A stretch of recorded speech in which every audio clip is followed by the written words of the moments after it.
कारी सईदुर्रहमान खाकी साहब जो है मोटरसाइकिल पंचर हो गया है।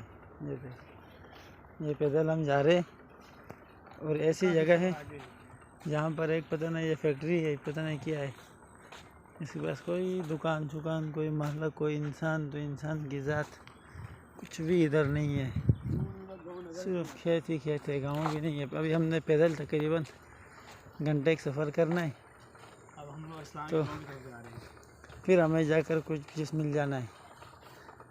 तो सुबह 1 बजे पंचर हो गया, तो चक्कू मोड़ में इसका ट्रूप हमने तब्दील किया। अभी फिर ये 500 रुपये हमने बड़ी मुश्किल से देखे, तो वो अकाउंट में 10-20 करके इस तरह करके ये बनाया है।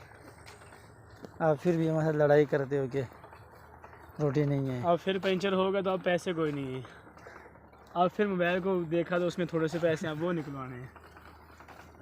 और रोटी का क्या मसला है? अल्लाह की वजह रोटी हमारे लिए अच्छी रखा करो, अच्छी रोटी रखा करो। आप बाद में खाओ, हमें पहले खिलाओ। कदर करो। हाँ, आप तो ऐसे आपको लगता है कि जैसे ये जाते हैं घूम फिर के आ जाए यार, वो अब्दुल्ला का वाले जा रहा है यार।